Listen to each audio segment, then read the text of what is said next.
Halo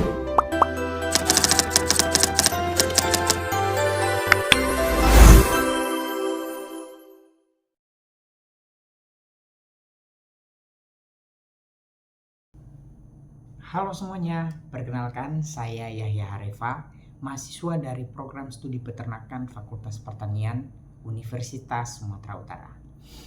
Kamu pernah nggak berpikir bagaimana seekor ayam bisa menghasilkan telur yang sempurna? Dengan kuning telur atau yang biasa disebut dengan yolk, kuning telur yang kenyal, putih telur yang jernih atau albumen, dan juga kerabang yang keras dan kokoh. Kira-kira kenapa ya?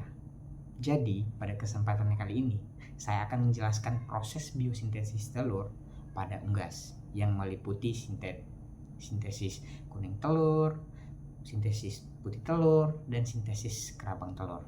Jadi, kamu bersiaplah karena kita akan mengupas tuntas, bukan sekedar mengupas kulitnya telurnya saja, tapi seluruh proses pembentukannya. Dari hormon-hormon dalam tubuh ayam hingga butiran kalsium yang merubah menjadi kerabang.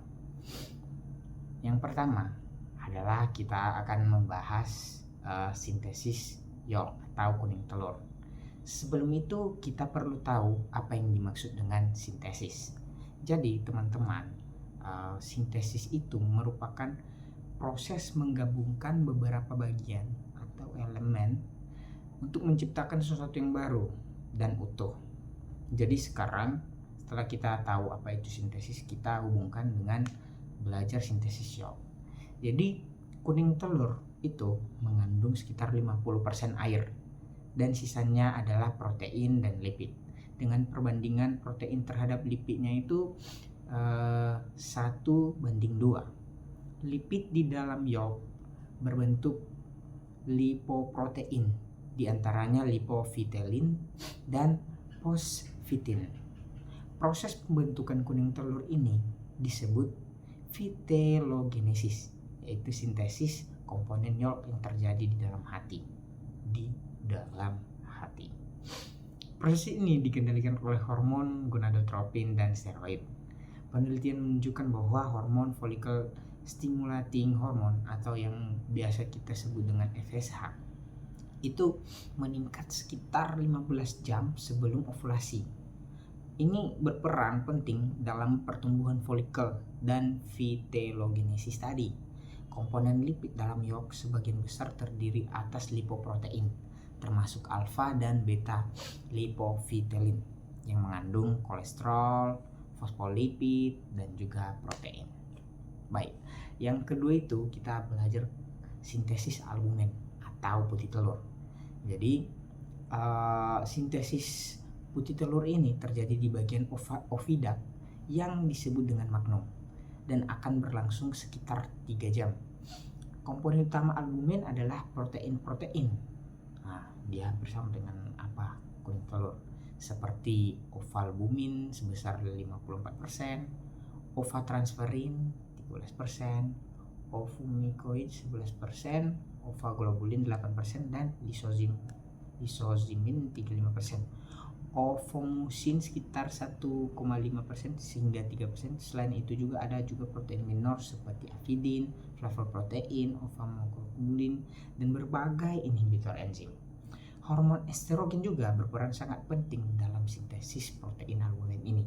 Estrogen bekerja dengan cara larut dalam lipid, masuk ke dalam sel ovida, lalu membentuk kompleks dengan reseptornya.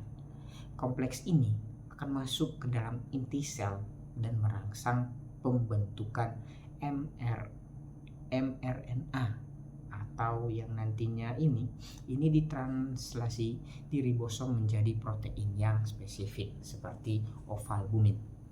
Yang terakhir teman-teman, kita belajar sintesis kerabang telur. Jadi kerabang telur terbentuk di bagian kelenjar kerabang atau uterus dan membutuhkan waktu sekitar 8 hingga 21 jam. Nah, ini sangat lama nih, bahkan sampai 23 jam. Proses ini melibatkan kalsium dalam jumlah besar yang diambil dari darah plasma dan ditransfer ke dalam kelenjar kerabang. Vitamin D3 sangat penting dalam mengatur metabolisme kalsium.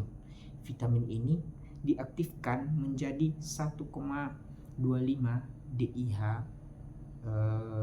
vitamin D3 yang kemudian meningkatkan produksi kalsium atau calcium binding protein di kelenjar kerabang. Itu disingkat CABP. Ini CABP ini membantu mengangkat kalsium ke tempat pembentukan kerabang.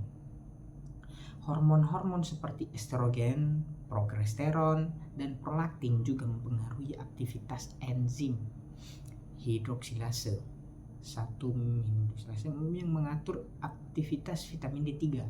Kalsium yang sudah sampai di kelenjar kerabang kemudian digunakan untuk kalsifikasi, yaitu pembentukan struktur keras kerabang telur.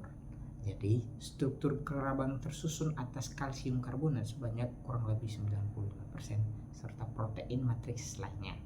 Proses ini sangat kompleks dan berlangsung dalam suasana terkontrol secara hormonal dan biokimia.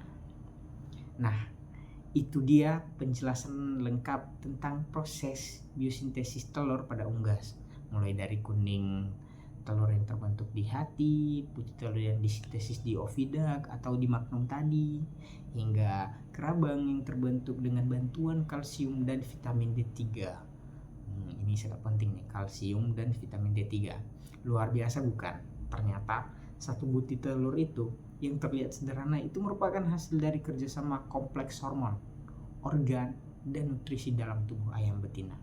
Jadi teman-teman semuanya, terima kasih sudah menyaksikan video ini. Semoga video ini bermanfaat dan menambah wawasan kita tentang dunia peternakan, khususnya teman-teman yang memang hobi dalam beternak ya.